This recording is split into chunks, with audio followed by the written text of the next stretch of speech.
Hello friends, welcome to prep IAS. आप सभी लोगों का प्रेप आईएएस पे स्वागत है। फ्रेंड्स, आज इस सेशन में मैं आप लोगों के साथ मेरे यूपीएससी इंटरव्यू के एक्सपीरियंस को शेयर करूंगा। फ्रेंड्स, मैंने यूपीएससी सिविल सर्विस को 2 बार अटेम्प्ट किया था, 2018 एंड 19 में, एंड लकीली दोनों ही बार मुझे इंटरव्यू देने का मौका मिला। हालांकि मेरा सिलेक्शन नहीं हुआ, that's a different story, right. Friends, दोनों ही इंटरव्यू के बारे में वन बाय वन मैं आपके साथ अपना एक्सपीरियंस शेयर करूंगा। फ्रेंड्स, मेरा जो बैकग्राउंड है वो शुरू से ही हिंदी मीडियम का रहा है, ठीक है, लेकिन ग्रेजुएशन मेरी इंग्लिश मीडियम में हुई थी। तो इसीलिए मेंस मैंने इंग्लिश में दिया, लेकिन इंटरव्यू के लिए मैंने हिंदी लैंग्वेज को ऑप्ट किया था, क्योंकि जहाँ तक इंग्लिश को समझने की या फिर लिखने की बात है, मुझे कोई प्रॉब्लम नहीं होती है, लेकिन जब इंग्लिश स्पीकिंग की बात होती है तो मुझे इश्यूज होते हैं, फ्लुएंसी नहीं है मेरे पास, ठीक है। इसलिए मैंने इंटरव्यू के लिए हिंदी मीडियम को ऑप्ट किया था। अब फ्रेंड्स, मुझे याद है कि जो मेरा फर्स्ट इंटरव्यू था वो 27 फरवरी को हुआ था, एंड काफ़ी नर्वस था जब मैं यूपीएससी धौलपुर हाउस पहुंचा, ठीक है। एंड वहाँ पे मुझे एक और झटका लगा कि फर्स्ट इंटरव्यू मेरा ही होने वाला था सुबह 10 बजे, एंड जो पैनल मुझे अलॉट हुआ था वो भारत भूषण सर का पैनल मुझे मिला था। अब फ्रेंड्स, जैसे ही उस रूम में मैंने एंटर किया तो वहाँ पे चेयरमैन सर थे और उसके अलावा बाकी के 4 मेंबर्स होते हैं, ठीक है। तो चेयरमैन सर ने काफ़ी अच्छे से मुझे ग्रीट किया, एंड क्योंकि मेरा मीडियम हिंदी था तो एकदम प्योर हिंदी लैंग्वेज उन्होंने बोली। मतलब ऐसी लैंग्वेज मुझे भी समझने में दिक्कत हुई, इतनी प्योर हिंदी उन्होंने बोली थी। मुझे वेलकम किया, देन मुझे बताया कि उस इंटरव्यू का ऑब्जेक्टिव क्या है, एंड फिर उन्होंने अपनी बेस्ट विशेष दी मुझे, तो इससे थोड़ा सा मेरा नर्वसनेस कम हुआ था। फिर मेरा इंटरव्यू स्टार्ट होता है। शुरुआत चेयरमैन सर ने की थी। सबसे पहले मुझसे पूछा गया था कि explain transport engineering and concrete technology. ये मेरा कोर सब्जेक्ट था, मेरे डेफ में भी मेंशन था, तो इसका मैंने एक्सप्लेनेशन उनको दिया था। देन उन्होंने स्विच किया टॉपिक, एंड इकोनॉमिक्स से काफ़ी सारे क्वेश्चन पूछे, जैसे कि NPA, IBC, prompt corrective action, ठीक है। तो जितना मुझे आता था उतना मैंने उनको बताया, एंड जो क्वेश्चंस मुझे नहीं आते थे तो मैंने साफ मना कर दिया कि sorry sir, I don't know, ठीक है। कुछ फैक्चुअल क्वेश्चंस भी पूछे, जैसे कि प्रॉम्प्ट करेक्टिव एक्शन के अंडर में कितने बैंक्स हैं, ठीक है। तो ऐसी इन्फॉर्मेशन मेरे पास थी नहीं, तो मैंने साफ उनको मना कर दिया था। अगर देखा जाए तो अभी तक मेरा इंटरव्यू सही चल रहा था। देन उन्होंने सिग्नल किया फर्स्ट मेंबर को कि अब आप क्वेश्चन पूछिए।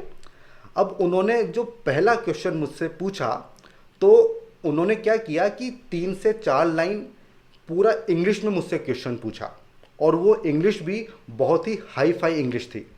अब फ्रेंड्स, क्योंकि देखिए मेरा मीडियम हिंदी मीडियम था, हालांकि इंग्लिश को समझने में दिक्कत मुझे होती नहीं है, लेकिन वो माइंडसेट मेरा उस समय वैसा था नहीं, और दूसरा वैसे ही नर्वस था मैं, तो एकदम से मुझे झटका लगा, एक बाउंसर लगा, और वो चीज़ मेरे फेस पे दिखी। तो फिर चेयरमैन सर ने बीच में ही इंटरप्ट किया और मुझसे पूछा कि क्या क्वेश्चन को दोबारा रिपीट करें। तो मैंने कहा हाँ सर, बिल्कुल आप कर दीजिए, ठीक है। तो फिर मेंबर 1 ने फिर से क्वेश्चन को रिपीट किया, और इस बार हिंदी में किया था। क्वेश्चन ये था कि जिन लोगों को रिजर्वेशन के बेनिफिट नहीं मिल पा रहे हैं, क्या उनको गवर्नमेंट को कंपनसेट करना चाहिए। इस क्वेश्चन का मैंने आंसर दिया था कि सर, रिजर्वेशन एक इनेबलिंग प्रोविजन है, किसी का राइट नहीं है, तो जिसको मिलना चाहिए उसको डेफिनेटली मिलना चाहिए, लेकिन जिनको नहीं मिला है उनके लिए एज सच राइट जैसी कोई व्यवस्था है नहीं, ठीक है। गवर्नमेंट इतना कर सकती है कि जॉब्स बढ़ा सकती हैं या फिर एजुकेशनल इंस्टीट्यूशन में सीट्स बढ़ा सकती हैं, ताकि उनको नुकसान ना हो। तो ये मैंने उनको रिप्लाई दिया था, एंड कोई काउंटर क्वेश्चन आया नहीं, और मुझे ऐसा लगा कि वो सेटिस्फाइड हैं।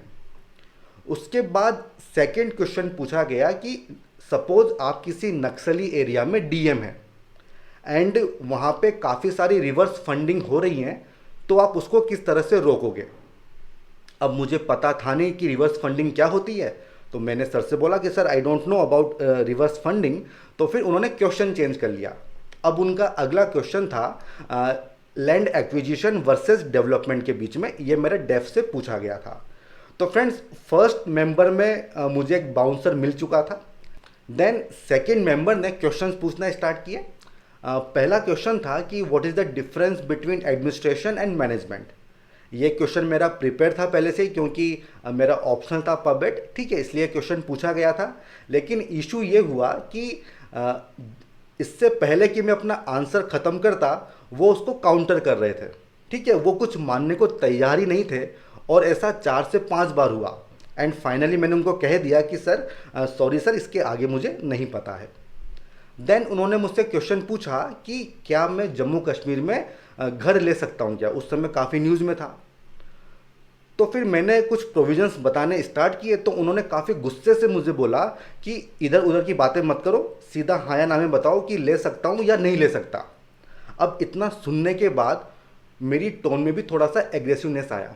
मैंने उनसे पूछा कि सर पहले आप ये बताइए कि आप जम्मू कश्मीर के रेजिडेंट हैं या नहीं हैं, ठीक है। लेकिन मेरी टोन में थोड़ा सा एग्रेसिवनेस थी, ठीक है। उसके बाद मैंने उनको बताया था कि सर आप नहीं ले सकते क्योंकि आप वहाँ के रेजिडेंट नहीं हैं, लेकिन गलती तो मुझसे हुई थी और ये मुझे पता चल गई थी। इसके बाद उन्होंने फिर मुझसे कोई क्वेश्चन पूछा एंड काफ़ी नर्वस था मैं, एंड क्योंकि गलती मुझसे हो गई थी तो हुआ क्या कि 4 से 5 सेकेंड का एक ब्लैकआउट हो गया। मुझे कुछ समझ में नहीं आया कि मैं क्या बोलूँ। तो ये तीसरा सबसे बड़ा ब्लंडर था। उसके बाद मेंबर थर्ड का नंबर आया और उन्होंने मुझसे काफ़ी सारे टेक्निकल क्वेश्चंस पूछे, जैसे कि मुंबई में रोड्स की कंडीशन क्यों ख़राब है, किस तरह से इम्प्रूवमेंट किया जा सकता है, ब्रिज को किस तरह से रिपेयर किया जाए। देन मेरी हॉबी थी क्रिकेट, तो उससे काफ़ी क्वेश्चंस पूछे गए। उन्होंने मुझसे पूछा कि ये जो एशेज़ टेस्ट सीरीज़ होती है, इसका नाम एशेज़ क्यों पड़ा। अब इसका जवाब मेरे पास था नहीं, मैंने मना कर दिया, sorry sir I don't know. लेकिन उसके बाद उन्होंने मुझे पूरा एक्सप्लेन किया कि क्यों उसको एसएस के नाम से जाना जाता है। और फिर इसके बाद सारे मेंबर्स बहुत ज़ोर से हंसे। अब मैं डाउट में था कि मैं हंसूं कि नहीं हंसूं, ठीक है, क्योंकि वैसे ही काफ़ी नर्वस था। तो फिर मैंने केवल हल्की सी एक स्माइल दी। इसके बाद मेंबर 4 ने मुझसे क्वेश्चन पूछा अबाउट हिरोशिमा एंड नागासाकी। वहाँ पे जो न्यूक्लियर अटैक्स हुए थे उसके बारे में काफ़ी सारे क्वेश्चंस पूछे, उसको एक्सप्लेन करो कब हुआ था, ठीक है, कौन कौन से बॉम्ब उसमें यूज हुए थे। बेसिकली ये मेरे डेफ के बेसिस पे था, लेकिन काफ़ी डिटेल में पूछा गया था। मैं कोटा राजस्थान से बिलोंग करता हूँ और हमारे पास में एक प्लेस है रावत भाटा, वहाँ पे एक न्यूक्लियर पावर प्लांट है और इसलिए क्वेश्चंस मुझसे पूछे गए थे। काफ़ी कुछ तो मैं प्रिपेयर करके गया था, लेकिन इतने डीप में मैंने प्रिपेयर नहीं किए थे। उन्होंने मुझसे पूछा कि आज जापान में किस तरह की डिजीज़ वगैरह हो रही हैं, उसका टेक्निकल नाम वो जानना चाह रहे थे, वो मुझे पता था नहीं, तो मैंने मना कर दिया। देन उन्होंने किसी बुक के बारे में मुझसे पूछा, उसके बारे में भी मुझे पता था नहीं, तो मैंने मना कर दिया। देन फिर से चेयरमैन सर ने क्वेश्चंस पूछे। उनका पहला क्वेश्चन था कि what do you understand by heavy water, ठीक है, हैवी वाटर का मतलब क्या है एक्सप्लेन करो। देन उन्होंने पूछा difference between normal water and heavy water. ये इन सबका संबंध न्यूक्लियर पावर प्लांट से होता है, इसलिए मुझसे क्वेश्चन पूछे जा रहे थे। इसके बाद उन्होंने मुझे एक सिचुएशन दी कि कुछ इस तरह की सिचुएशन है कि आप एक डिस्ट्रिक्ट के डीएम हैं और वहाँ पे एक जो न्यूक्लियर पावर प्लांट है उसमें लीकेज हो रहा है, ऐसी र्यूमर्स फैल रही हैं, तो आप किस तरह का एक्शन लोगे। अब इसके बाद 4 से 5 सेकंड मैंने सोचा। देन मैंने उनको आंसर दिया कि सर सबसे पहले मैं पावर प्लांट के एडमिनिस्ट्रेशन से बात करूंगा and as a precautionary measure उस एरिया को थोड़ा सा खाली करवा देंगे एंड उसके बाद जो एक्सपर्ट एजेंसीज होंगी उनको बुलाया जाएगा इन्वेस्टिगेशन के लिए। देन मैं ये भी पता लगाऊंगा कि उस र्यूमर का सोर्स क्या है एंड फिर उसके बाद उसकी इन्वेस्टिगेशन वगैरह हम लोग करेंगे। तो ऐसा मैंने उनको आंसर दिया था। कोई काउंटर क्वेश्चन हुआ नहीं, वो सेटिस्फाइड थे। फिर उन्होंने मुझसे क्वेश्चन पूछा कि difference between election commission of India and state election commission, इनमें डिफरेंस क्या है। तो मैंने बताया कि सर जो इलेक्शन कमीशन है वो पार्लियामेंट के elections and state legislative assembly के इलेक्शंस कंडक्ट करवाते हैं एंड जो स्टेट इलेक्शन कमीशन है वो पीआरआई एंड यूएलबी के इलेक्शन करवाते हैं। फिर उन्होंने काउंटर क्वेश्चन किया कि what about state legislative councils. तो मुझे पता चल गया कि मुझसे गलती हुई है। अब मैंने उसको बताया नहीं था पहले, तो फिर मैंने सॉरी कहा सर को कि सॉरी सर, उसके इलेक्शन भी इलेक्शन कमीशन के द्वारा कंडक्ट होते हैं। तो इस तरह से ये पूरा मेरा इंटरव्यू हुआ। उसके बाद उन्होंने कहा कि your interview is over, you can go now. तो देखिए फ्रेंड्स, इस इंटरव्यू में मेरे क्या ब्लंडर्स थे। सबसे पहला, एक तो मैं नर्वस था, दूसरा कॉन्फिडेंस की कमी थी, एक वो पहला बाउंसर मुझे मिला था, ठीक है। देन मेरा टोन थोड़ा एग्रेसिव हो गया था। देन 4 से 5 सेकंड का एक ब्लैकआउट हुआ था, एंड लास्ट में वो इलेक्शन कमीशन वाला। तो ये सारी गलतियां इस इंटरव्यू में हुई थी, और कॉन्फिडेंस, नर्वस तो मैं था ही से, ये सब इश्यूज थे, और इसी वजह से मुझे पता था कि मार्क्स कम मिलेंगे, एंड फाइनली मुझे 138 मार्क्स मिले थे, जो कि आप पुअर कैटेगरी में मान सकते हो। ठीक है। इसके बाद 2019 में फिर से मुझे कॉल आती है इंटरव्यू की, एंड इस बार मैंने ठान लिया था कि पिछली बार जो गलतियां मैंने की है उनको मैं रिपीट नहीं करने वाला, भले ही जो भी करना पड़े। तो इस बार काफ़ी कुछ नई चीज़ें मैंने की थी। सबसे पहला, मैंने डेफ के बेसिस पे और जो ट्रांसक्रिप्ट होती हैं उसके बेसिस पे कुछ मोस्ट प्रोबेबल क्वेश्चन प्रिपेयर किए, उनके आंसर्स पहले से प्रिपेयर किए, है ना, और उनको एक A4 शीट में मैंने प्रिंट आउट निकलवा लिया। उसके बाद मैं क्या करता था, डेली 1 घंटा अपने आप को बाथरूम के अंदर बंद करता था, और इन फ्रंट ऑफ मिरर 1 घंटा में प्रैक्टिस करता था क्वेश्चन की और आंसर्स की। ठीक है। इसके अलावा 3 से 4 दोस्तों ने हमने एक ग्रुप बनाया, और हम डेली अपने मॉक्स वगैरह लेते थे। इसके अलावा इस बार मैंने काफ़ी सारे मॉक्स दिए, 10 से 12 मैंने मॉक्स दिए थे। पिछली बार मैंने 4 या 5 ही मॉक्स दिए थे, एंड इस बार मेरी फीडबैक भी काफ़ी अच्छी मुझे मिलती थी, तो मेरी तैयारी ठीक चल रही थी। एंड 2 मार्च को मेरा इंटरव्यू था, कोविड से पहले मेरा इंटरव्यू था, एंड इस बार जो मुझे बोर्ड मिला था वो था TCA अनंत सर का। ठीक है। लेकिन फर्स्ट इंटरव्यू में मेरा नंबर सबसे पहला था, इस इंटरव्यू में मेरा नंबर सबसे आखिर में था। फ्रेंड्स, यूपीएससी के इंटरव्यू 2 सेशंस में होते हैं, एक मॉर्निंग सेशन, दूसरा आफ्टरनून सेशन होता है। जो मॉर्निंग सेशन है वो 10 से 1 के बीच में होता है। तो फर्स्ट इंटरव्यू में मुझे 10 बजे वाला स्लॉट मिला था, और जो मेरा सेकेंड इंटरव्यू था उसमें मुझे एकदम लास्ट वाला स्लॉट मिला था। तो काफ़ी टाइम था मेरे पास वहाँ पे स्पेंड करने के लिए। काफ़ी सारे न्यूज़पेपर थे, उनको पढ़ना मैंने स्टार्ट किया, एंड 2 टॉपिक काफ़ी न्यूज़ में थे। पहला टॉपिक था अफ़गानिस्तान में यूएस फोर्सेस का विड्रॉल, और दूसरा टॉपिक था कोविड मैनेजमेंट। तो 2-3 जगह से मैंने इसको पढ़ लिया था। अब मेरा नंबर आया, TCA अनंत सर का पैनल था, एंड इस बार इस पैनल में एक लेडी मेंबर भी थी। ठीक है। काफ़ी कोर्डियल ये पैनल था, मतलब अच्छे से उन्होंने मुझे ग्रीट किया, वेलकम किया, एंड फिर क्वेश्चन पूछने स्टार्ट किए। उनका पहला क्वेश्चन था कि मैं क्यों IAS ऑफिसर बनना चाहता हूँ। ये ऐसा क्वेश्चन है जो अक्सर सभी लोगों से पूछा जाता है, और सभी लोग इसको प्रिपेयर भी करते हैं। मैं भी इसको प्रिपेयर करके आया था, और मैंने इसको आंसर किया, और वो सेटिस्फाइड थे, कोई काउंटर क्वेश्चन नहीं पूछा गया। इसके बाद मेंबर 1 ने क्वेश्चन पूछने स्टार्ट किए, काफ़ी सारे क्वेश्चंस पूछे। मैक्सिमम क्वेश्चंस टेक्निकल नेचर के थे, जैसे कि सैंड माइनिंग हो गया, कुछ मटेरियल्स के बारे में पूछा था, स्किल डेवलपमेंट के बारे में पूछा था। काफ़ी का मैंने आंसर दिया था, काफ़ी का नहीं दे पाया था, लेकिन कुछ काउंटर्स क्वेश्चन नहीं आए थे, वो सेटिस्फाइड थी। फिर सेकंड मेंबर ने मुझसे फर्स्ट क्वेश्चन पूछा कोविड मैनेजमेंट के ऊपर, और दूसरा क्वेश्चन पूछा अफगानिस्तान के ऊपर, जो जस्ट सुबह मैंने पढ़ा था। वो दोनों क्वेश्चन उन्होंने मुझसे पूछ लिए थे, काफ़ी अच्छे से मैंने उनको आंसर दिया था। देन तीसरा क्वेश्चन उन्होंने मुझसे पूछा था अबाउट कंट्रोवर्सीज इन क्रिकेट, क्योंकि वो मेरा हॉबी था, तो मैं उसको प्रिपेयर करके आया था, और मैंने उसको भी अच्छे से आंसर दिया था।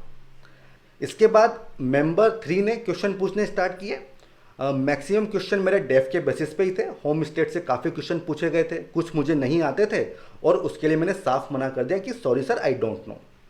फिर उन्होंने एक क्वेश्चन मुझसे पूछा स्पोर्ट्स के ऊपर, और जब वो क्वेश्चन पूछ रहे थे तब उन्होंने इस चीज़ को हाईलाइट किया कि hockey is our national sport, ये उन्होंने कहा था। अब फ्रेंड्स, जब मैंने इसका आंसर दिया तो मैंने उनको कहा कि सर, नेशनल स्पोर्ट हमारा हॉकी नहीं है, क्योंकि क्रिकेट मेरी हॉबी थी और मैंने काफ़ी अच्छे से इसको प्रिपेयर किया था।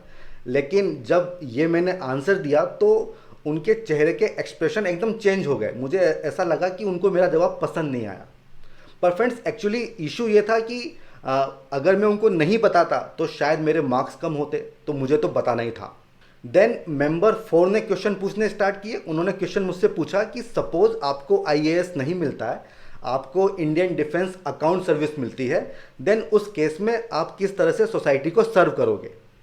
इस तरह के क्वेश्चन मैंने ऑलरेडी प्रिपेयर किए थे। मैंने उनको कहा कि सर, अकाउंट सर्विस में अकाउंट्स का इन्वॉल्वमेंट है, मींस पब्लिक मनी का इन्वॉल्वमेंट है, एंड मैं इंश्योर करूंगा कि उसका एफिशिएंट यूटिलाइजेशन हो, उसमें ऑडिट वगैरह हो, इस चीज़ को मैं इंश्योर करूंगा।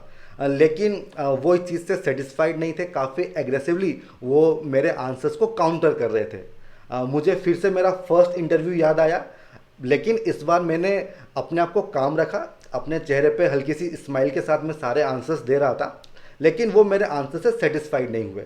उसके बाद चेयरपर्सन ने फिर से एक या दो क्वेश्चन मुझसे पूछे एंड देन उन्होंने कहा कि your interview is over, you can go now. मैं हॉल से बाहर आया, लेकिन इस बार मुझे काफ़ी अच्छा लग रहा था।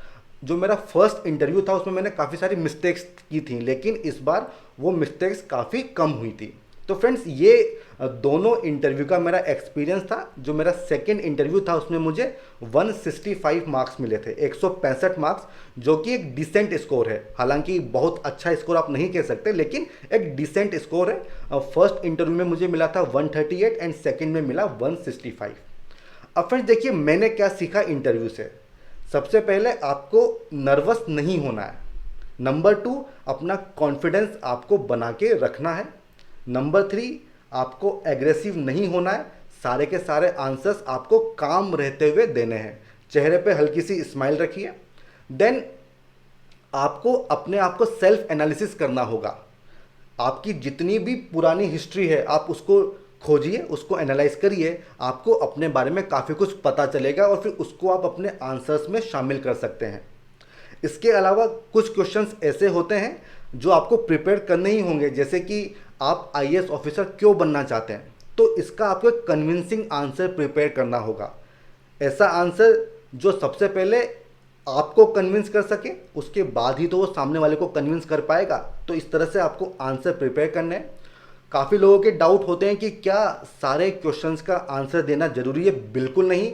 अगर आपसे 100 क्वेश्चन पूछे हैं, हो सकता है आपको 60 क्वेश्चन नहीं आते हों, बड़े प्यार से मना कर दीजिए, sorry sir I don't know, कोई फ़र्क नहीं पड़ता। लेकिन जो 40 क्वेश्चन आपको आते हैं उनका आंसर आपको अच्छे से देना होगा, उसी पे आपके मार्क्स डिपेंड करेंगे। इसके अलावा कुछ क्वेश्चंस ऐसे होते हैं जिनमें आप मना नहीं कर सकते। मतलब अगर वो आपसे पूछें कि आप क्यों आईएएस बनना चाहते हो, तो आप यहाँ पे मना नहीं करोगे कि sorry sir I don't know. ठीक है, इसका जवाब आपको देना पड़ेगा। तो फ्रेंड्स, ये वो सारी गलतियाँ थी जो मैंने करी, और कुछ पॉजिटिव चीज़ें जो मैंने सेकंड अटेम्प्ट में की जिससे मुझे काफ़ी फ़ायदा हुआ। जैसे कि हमने 3-4 दोस्तों का ग्रुप बनाया था। इसके अलावा इन फ्रंट ऑफ मिरर में प्रैक्टिस करता था। देन मैंने 10 से 12 मॉक्स दिए। इन सब का डेफिनेटली मुझे फ़ायदा मिला। तो friends, that's all about my UPSC interview experience. I hope आपको इससे कुछ सीखने को मिला होगा। अगर आपको ये वीडियो पसंद आया हो तो डेफिनेटली इसको लाइक कीजिए और हमारे चैनल को ज़रूर सब्सक्राइब कीजिए। ठीक है friends, goodbye, all the best.